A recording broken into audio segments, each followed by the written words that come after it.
Tutorial Hukum Acara Perdata. Topik pertama dari 30 topik. Pengertian, sejarah, dan sumber hukum acara perdata Indonesia.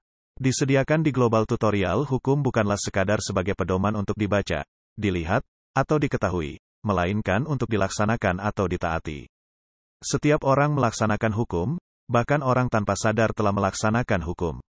Pelaksanaan hukum bukan monopoli dari orang-orang tertentu saja. Pelaksanaan hukum material, khususnya hukum perdata material, dapat berlangsung secara diam-diam di antara para pihak yang bersangkutan tanpa bantuan pejabat atau instansi resmi. Misalnya, kita membeli seperangkat alat rumah tangga, membeli sebuah mobil, menyewa seperangkat alat pesta, atau meminjam sejumlah uang dari tetangga. Namun, seringkali terjadi hukum material perdata itu dilanggar sehingga ada pihak yang merasa dirugikan, lalu terjadilah gangguan keseimbangan kepentingan dalam masyarakat. Dalam hal demikian ini, hukum material perdata yang telah dilanggar itu perlu dipertahankan atau ditegakkan. Untuk melaksanakan hukum material perdata, terutama apabila ada pelanggaran atau guna mempertahankan berlangsungnya hukum material perdata, diperlukan adanya rangkaian peraturan-peraturan hukum lain, di samping hukum material perdata itu sendiri. Peraturan hukum ini yang dikenal dengan hukum formil atau hukum acara perdata. Hukum acara perdata hanya dipergunakan untuk menjamin agar hukum material perdata ditaati. Ketentuan-ketentuan dalam hukum acara perdata pada umumnya tidaklah membebani hak dan kewajiban kepada seseorang sebagaimana dijumpai dalam hukum material perdata, tetapi melaksanakan serta mempertahankan atau menegakkan kaidah hukum material perdata yang ada. Hukum acara perdata adalah peraturan hukum yang mengatur bagaimana caranya menjamin ditaatinya hukum perdata material dengan perantaraan hakim. Hukum acara perdata adalah peraturan hukum yang menentukan bagaimana caranya menjamin pelaksanaan hukum perdata material. Lebih konkret lagi, hukum acara perdata mengatur bagaimana caranya mengajukan tuntutan hak, memeriksa, serta memutusnya dan pelaksanaan putusannya. Tuntutan hak dalam hal ini tidak lain adalah tindakan yang bertujuan memperoleh perlindungan hukum yang diberikan oleh pengadilan untuk mencegah Eigenrichting atau tindakan menghakimi sendiri. Tindakan menghakimi sendiri merupakan tindakan untuk melaksanakan hak menurut kehendaknya sendiri yang bersifat sewenang-wenang tanpa persetujuan dari pihak lain yang berkepentingan sehingga akan menimbulkan kerugian. Oleh karena itu, tindakan menghakimi sendiri ini tidak dibenarkan jika kita hendak memperjuangkan atau melaksanakan hak kita. Pasal 666 ayat 3 KUH Perdata menentukan bahwa apabila dahan-dahan atau akar-akar sebatang pohon yang tumbuh di pekarangan seseorang tumbuh menjalar atau masuk ke pekarangan tetangganya, yang disebut terakhir ini dapat memotongnya menurut kehendaknya sendiri setelah pemilik pohon menolak permintaan untuk memotongnya. Seakan-akan ketentuan undang-undang ini membenarkan tindakan menghakimi sendiri. Namun, meski di sini tidak ada persetujuan untuk melakukan pemotongan dahan-dahan tersebut, setidak-tidaknya yang bersangkutan telah minta izin sehingga perbuatan itu dilakukan dengan sepengetahuan pemilik pohon. Perkataan acara di sini berarti proses penyelesaian perkara lewat hakim atau pengadilan. Proses penyelesaian perkara lewat hakim itu bertujuan untuk memulihkan hak seseorang yang merasa dirugikan atau terganggu, mengembalikan suasana seperti dalam keadaan semula bahwa setiap orang harus mematuhi peraturan hukum perdata supaya peraturan hukum perdata berjalan sebagaimana mestinya. Secara teologis, dapat dirumuskan bahwa hukum acara perdata adalah peraturan hukum yang berfungsi untuk mempertahankan berlakunya hukum perdata karena tujuannya memintakan keadilan lewat hakim. Hukum acara perdata dirumuskan sebagai peraturan hukum yang mengatur proses penyelesaian perkara perdata lewat hakim atau pengadilan, sejak dimajukannya gugatan sampai dengan pelaksanaan putusan hakim. Dalam peraturan hukum acara perdata itu, diatur bagaimana cara orang mengajukan perkaranya kepada hakim, pengadilan, bagaimana caranya pihak yang terserang itu mempertahankan diri, bagaimana hakim bertindak terhadap pihak-pihak yang berperkara, bagaimana hakim memeriksa dan memutus perkara sehingga perkara dapat diselesaikan secara adil, bagaimana cara melaksanakan putusan hakim dan sebagainya sehingga hak dan kewajiban orang sebagaimana telah diatur dalam hukum perdata itu dapat berjalan sebagaimana mestinya. Wiryono Projodikoro merumuskan, hukum acara perdata itu sebagai rangkaian peraturan-peraturan yang memuat cara bagaimana orang harus bertindak terhadap, dan di muka pengadilan serta cara bagaimana pengadilan itu harus bertindak satu sama lain, untuk melaksanakan berjalannya peraturan-peraturan hukum perdata. Dengan adanya peraturan hukum acara perdata itu, orang dapat memulihkan kembali haknya yang telah dirugikan, atau terganggu itu, lewat hakim dan akan berusaha menghindarkan diri dari tindakan main hakim sendiri. Dengan lewat hakim, orang mendapat kepastian akan haknya yang harus dihormati oleh setiap orang. Misalnya hak sebagai ahli waris, hak sebagai pemilik barang, dan lain-lain. Dengan demikian, diharapkan selalu ada ketenteraman dan suasana damai dalam hidup bermasyarakat. Hukum acara perdata dapat juga disebut hukum perdata formil, karena mengatur proses penyelesaian perkara lewat hakim secara formil. Hukum acara perdata mempertahankan berlakunya hukum perdata. Hukum acara perdata juga disebut hukum perdata formil, yaitu kesemuanya kaidah hukum yang menentukan dan mengatur cara bagaimana melaksanakan hak-hak dan kewajiban-kewajiban perdata sebagaimana diatur dalam hukum perdata material. Hukum acara perdata menunjukkan jalan yang harus dilalui oleh seseorang agar perkara yang dihadapinya dapat diperiksa oleh pengadilan. Hukum acara perdata juga menunjukkan bagaimana cara pemeriksaan suatu perkara dilakukan, bagaimana caranya pengadilan menjatuhkan putusan atas perkara yang diperiksa, dan bagaimana cara agar putusan pengadilan itu dapat dijalankan sehingga maksud dari orang yang mengajukan perkaranya ke pengadilan dapat tercapai, yaitu pelaksanaan hak dan kewajiban-kewajiban menurut hukum perdata yang berlaku bagi orang tersebut. Ada berbagai macam definisi hukum acara perdata para ahli yang satu sama lain merumuskan berbeda-beda, namun, pada prinsipnya mengandung tujuan yang sama. Supomo, dalam bukunya Hukum Acara Perdata Pengadilan Negeri, meskipun tidak memberikan batasan, dengan menghubungkan tugas hakim, menjelaskan bahwa dalam peradilan perdata tugas hakim ialah mempertahankan tata hukum perdata dan menetapkan apa yang ditentukan oleh hukum dalam suatu perkara. Sejarah hukum acara perdata zaman pemerintah Hindia Belanda. Hukum acara perdata Indonesia yang berlaku saat ini berasal dari zaman pemerintahan Hindia Belanda yang hingga saat ini ternyata masih dipertahankan keberadaannya. Sejarah hukum acara perdata di Indonesia tidak dapat terlepas dari membicarakan sejarah peradilan di Indonesia. Hal ini disebabkan dari definisi hukum acara perdata yang telah dikemukakan di atas. Diketahui bahwa hukum acara perdata hanya diperlukan apabila seseorang hendak berperkara di muka pengadilan. Pada zaman Belanda dahulu, terdapat beberapa lembaga peradilan yang berlaku bagi orang-orang atau golongan yang berbeda, yaitu, peradilan gubernemen, lembaga peradilan yang dilaksanakan oleh Belanda. Peradilan swapraja, yaitu suatu peradilan yang diselenggarakan oleh sebuah kerajaan, diatur dalam suatu peraturan swapraja tahun 1938. Peradilan adat, Inheemse Rechtspraak, diatur dalam Statsblad tahun 1932-80 yang dalam pasal satunya menyebut tidak kurang dari 13 karesidenan yang ada peradilan adat. Peradilan agama, Godsdienstige Rechtspraak, diatur dalam pasal 134 ayat 2. Indische Statsregeling diatur lebih lanjut dalam Statsblad tahun 1882-152, kemudian diubah dalam Statsblad 1937-116. Dan, peradilan desa, Dorpsjustitie, diatur dalam Statsblad tahun 1935-102 yang dalam pasal 3 Aro, Reglement op de Rechttergik Organisatie, disebut hakim-hakim perdamaian desa, Dorpsrechter. Sejarah hukum acara perdata zaman peradilan gubernemen. Peradilan gubernemen terdiri atas dua lembaga peradilan. Pertama, lembaga peradilan yang diperuntukkan bagi golongan Eropa dan yang dipersamakan, terdiri atas Raad van Justitie dan Residentiegrecht sebagai pengadilan tingkat pertama atau hakim sehari-hari, Dagelijkse Rechter, dan Hooggerechtshof sebagai lembaga pengadilan tertinggi yang berkedudukan di Batavia, sekarang Jakarta. Kedua, lembaga peradilan yang diperuntukkan bagi golongan Bumiputra yang dilaksanakan oleh sebuah landrat sebagai pengadilan tingkat pertama didampingi oleh beberapa badan pengadilan untuk perkara-perkara kecil, misalnya pengadilan kabupaten, pengadilan distrik, dan beberapa lagi, sedangkan tingkat banding dilaksanakan oleh Raad van Justitie. Pengadilan kabupaten dan pengadilan distrik hanya menyelesaikan perkara-perkara kecil, yaitu perkara-perkara perdata yang tuntutannya di bawah nilai 100 gulden menjadi wewenang dari kedua pengadilan tersebut untuk menyelesaikannya. Sejarah hukum acara perdata zaman peradilan swapraja.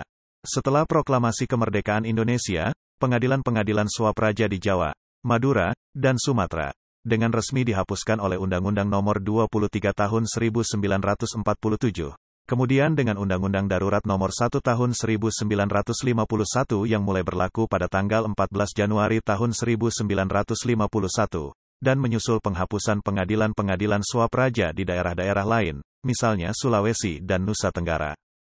Ukuran tentang kekuasaan peradilan swapraja terletak pada permasalahan apakah tergugat adalah seorang kaula, Onderogrige, dari Swapraja di mana ia berada atau dari pemerintah pusat. Mereka yang termasuk kaula pemerintah pusat menurut pasal 7 ayat 3 dan 4.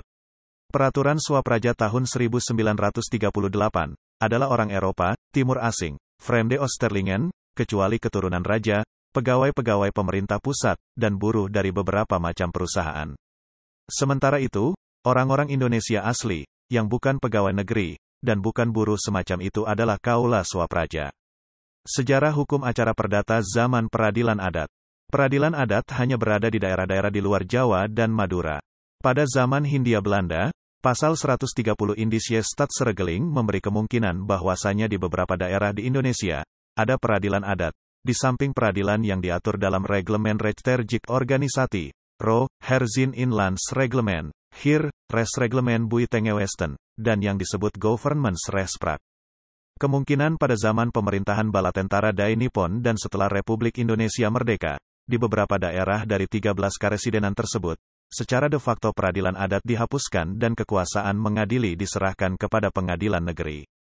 Akan tetapi, pada waktu itu, di beberapa daerah masih ada dua macam pengadilan sebagai hakim sehari-hari, yaitu pengadilan negeri dan pengadilan-pengadilan dari peradilan adat atau dari peradilan Swapraja.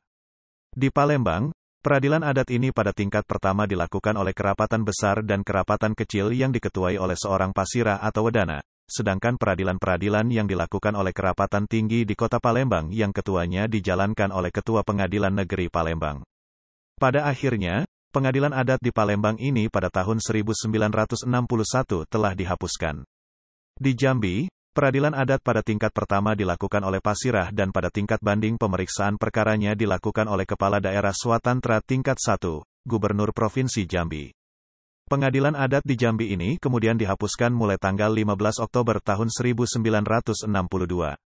Pasal 4-9 Stadsblad tahun 1932-80 mengatur pemberian kekuasaan, atributi van Rechtmacht, kepada pengadilan-pengadilan dari peradilan adat dan peradilan umum. Peradilan adat dalam peraturan disebut Inheemse Bevolking, yang in het genot gelaten van haar eigen rechtspleging, diizinkan untuk memiliki peradilan sendiri, yang biasanya diartikan bahwa segala perkara perdata terhadap orang-orang Indonesia asli sebagai tergugat masuk kekuasaan pengadilan adat dengan tidak memperhatikan siapa yang menggugat. Ini berarti pengadilan adat hanya mengenai atau diperuntukkan bagi orang-orang Indonesia asli. Oleh karena itu, apabila dalam suatu perkara perdata tergugatnya bukan orang Indonesia asli, yang berwenang mengadili adalah pengadilan negeri.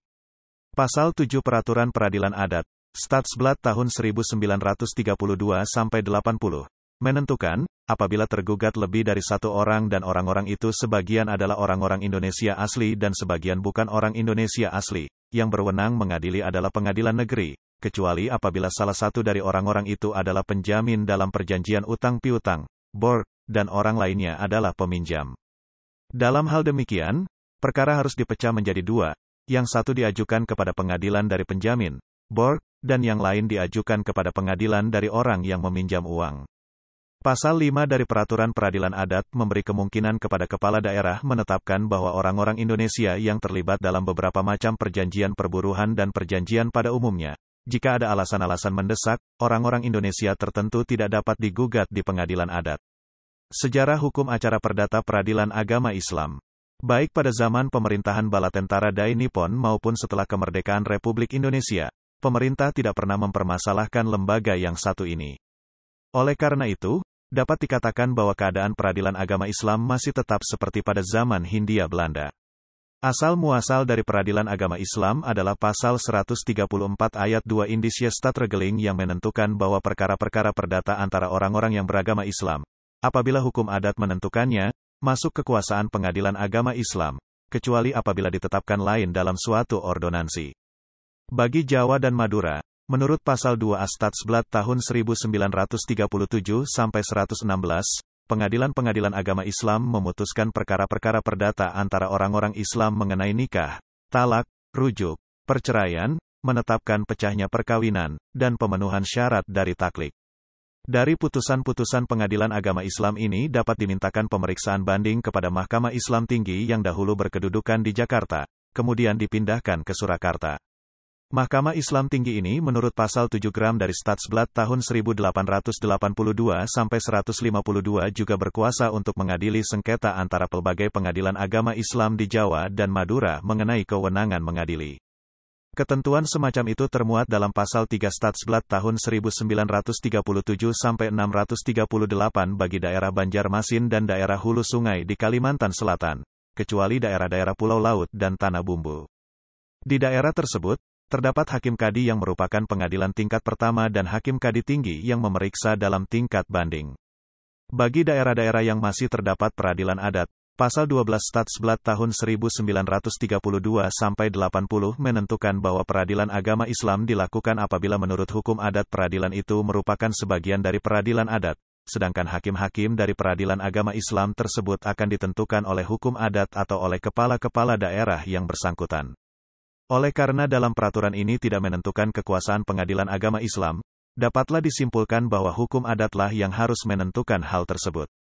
Dalam daerah-daerah yang terletak dalam lingkungan peradilan swapraja, tidak satu pasal pun dalam peraturan swapraja tahun 1938 yang mengatur keberadaan peradilan agama Islam. Akan tetapi, pada umumnya susunan dan kekuasaan peradilan swapraja pengaturannya diserahkan kepada kepala daerah. Dapat dilihat bahwa tidak ada larangan seorang kepala daerah mengadakan dan mengatur juga peradilan agama Islam. Sekarang peradilan agama merupakan salah satu pelaku pelaksana kekuasaan kehakiman dalam lingkungan peradilan agama. Hal ini diatur dalam Undang-Undang Nomor 4 Tahun 2004 tentang Pokok-pokok Kekuasaan Kehakiman dan Undang-Undang Nomor 7 Tahun 1989 tentang Peradilan Agama. Sejarah hukum acara perdata zaman peradilan desa. Peradilan desa ini hingga zaman Jepang dan setelah proklamasi kemerdekaan Indonesia masih dipertahankan di desa-desa pada beberapa daerah di Indonesia. Hakim pada peradilan desa terdiri atas anggota-anggota pengurus desa atau beberapa tetua desa setempat. Hal tersebut dapat dilihat dari ketentuan pasal 120 AHIR pasal 143 AREBG, yang kemudian ditiadakan oleh Undang-Undang Darurat Nomor 1 Tahun 1951. Hakim pada peradilan desa sebenarnya bukan hakim dalam arti kata sebenarnya, seperti hakim pengadilan negeri, pengadilan agama, dan sebagainya yang dapat diketahui dari ketentuan ayat 2. Pasal 3 ARO. Demikianlah materi topik pertama tutorial kuliah hukum acara perdata. Channel Global Tutorial dipastikan sangat bermanfaat bagi siapa saja yang ingin menambah wawasan, termasuk mahasiswa perguruan tinggi negeri dan swasta manapun di Indonesia. Video tutorial juga dituturkan dan disubtitelkan agar dapat ditonton, dibaca sambil didengarkan. Jangan khawatir jika belum langsung paham. Untuk pemahaman yang lebih baik, putar dan dengarkan video ini berulang-ulang. Subscribe dan like, agar Anda mendapatkan update tutorial lainnya. Bagikan juga link video ini, agar teman lain juga mendapatkan manfaat channel ini. Sekian dan terima kasih. Sampai jumpa.